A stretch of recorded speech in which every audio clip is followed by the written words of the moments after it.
बच्चों स्क्रीन पर JEE advance 2024 के पेपर 2 का एक खास क्वेश्चन है।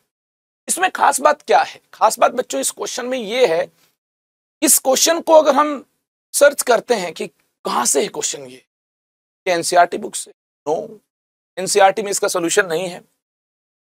एनसीईआरटी के बाद इनऑर्गेनिक केमिस्ट्री की जो बुक रिकमेंड होती है जेईई एडवांस्ड के लिए, जेडीली है, उसमें भी नहीं है।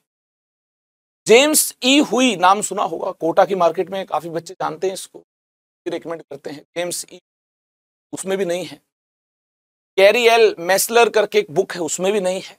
ये क्वेश्चन है एनएन ग्रीनवुड के अंदर। तो जेईई ने एक बार फिर से अपनी पुरानी अदाएं इस क्वेश्चन के अंदर दिखाई हैं। काफी साल पहले जेईई का पेपर काफी कुछ एनसीईआरटी से बाहर से आता था, इनऑर्गेनिक में भी क्वेश्चन उठकर आए हैं और इस बार भी ऐसा ही हुआ है। क्या हम इसको कॉमन सेंस से नहीं कर सकते थे क्या? एक बार देखते हैं क्वेश्चन क्या है। काफी कम बच्चों ने इसको किया होगा, इस क्वेश्चन को अटेम्प्ट किया होगा और करेक्ट आंसर तक पहुंच पाए होंगे।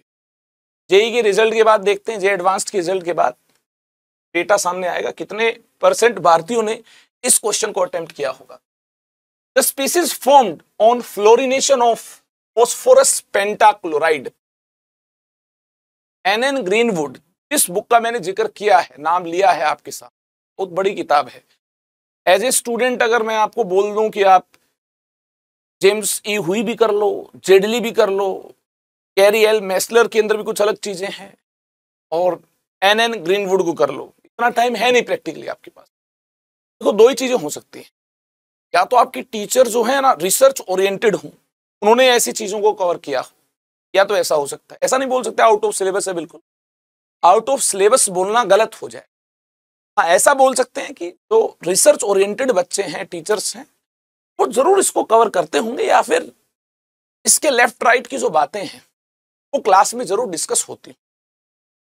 और मुझे लगता है कि काफी सारे टीचर्स ने जब इसका सॉल्यूशन दिया था तो बहुत सारे टीचर्स ने तो यूट्यूब पर इसको स्किप कर दिया। जब ये सॉल्यूशन डाला टेस्ट का, इसका सॉल्यूशन नहीं दिया। हाँ, कोटा के इंस्टीट्यूट ने करेक्टली एक्सप्लेन किया है। टीचर हम आप अलग अलग ऑर्गेनिक इनऑर्गेनिक के टीचर्स हैं, तो वो महारथी हैं, जानते हैं, इन डेप्थ चीजें उन्होंने कवर की है।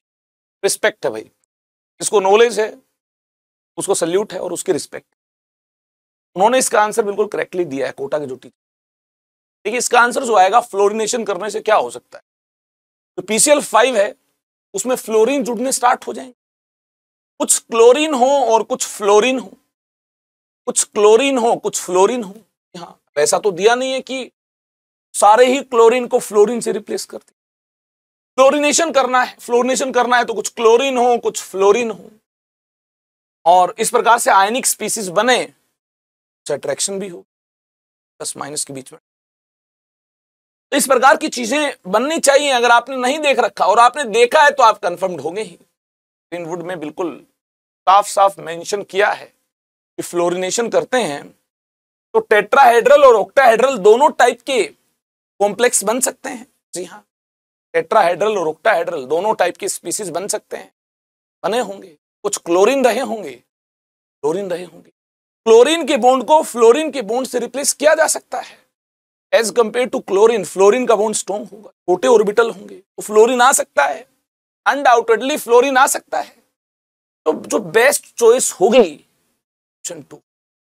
ठीक है, तो आपको क्या लगता है, ऐसे क्वेश्चन पेपर में आने चाहिए कि नहीं आने चाहिए? आप अपनी राय जरूर कमेंट सेक्शन में बताइएगा। मेरी राय तो ये है कि अगर ये क्वेश्चन आउट ऑफ सिलेबस अगर मान लेते हो, सभी के लिए आउट ऑफ, ऐसा तो है नहीं कि एब्सोल्यूट स्केल पर आपको परफॉर्म करना है। आपकी जो ग्रेडिंग, आपके जो मार्क्स हैं, ये रिलेटिव मैटर करते हैं।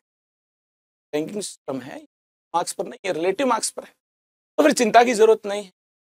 और अगर आपने इस क्वेश्चन को अटेम्प्ट कर लिया था कॉमन सेंस से हो सकता था question, well done, very good, keep it up, आपका स्कोर अच्छा आएगा।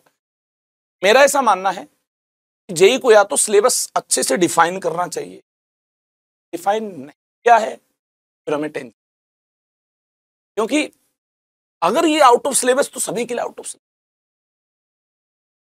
और किसी ने अगर थोड़ा सा ज्यादा टाइम लगाया है इस पर, टाइम तो सभी है, तो उसको तो यार तवज्जो मिलनी चाहिए, उसको तो इसका गिफ्ट मिलना चाहिए।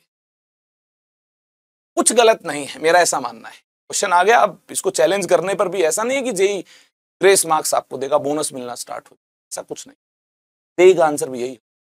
और ऐसे क्वेश्चन मुझे लगता है एज ए चैलेंज हमें एक्सेप्ट करने चाहिए। और ऐसे क्वेश्चन जब आते हैं तो ऐसा मन करता है कि हाँ, केमिस्ट्री में रिसर्च की तरफ और आगे जाना, मिलती अच्छी अच्छी बुक्स फॉलो करने। एज ए टीचर मेरे लिए तो नॉर्मल था, मुझे तो लगा कि हाँ, ऐसे क्वेश्चन अगर आते भी हैं तो कोई प्रॉब्लम नहीं है, एक दो क्वेश्चन होंगे पूरे टेस्ट के अंदर, चिंता की जरूरत नहीं है। इसका मतलब ये बिल्कुल भी नहीं है कि हम आउट ऑफ सिलेबस आपको पढ़ा, सिलेबस वही है। हाँ, अब से ये है कि नोट्स में इसको इंक्लूड करना स्टार्ट कर लें, ताकि इसको लेफ्ट राइट आते हैं और रिलेटेड कंपाउंड्स की बात कर लें। बाकी एज ए टीचर मुझे लगता है कि अच्छी बुक्स फॉलो करनी चाहिए, स्टूडेंट के पास इतना टाइम नहीं कि वो इन तमाम बुक्स को फॉलो। ट्राई करूंगा अपने लेक्चर्स में जेई के लिए, स्पेशली जेई के लिए, नीट के लिए तो नहीं, जेई के लिए इस प्रकार की तमाम चीजें इंक्लूड की जाए, जिससे जो स्टूडेंट यहाँ से पढ़ रहे हों का बेनिफिट हो एज उनको। चलिए, थैंक यू सो मच। आप अपनी राय जरूर कमेंट सेक्शन में दीजिए। Bye bye.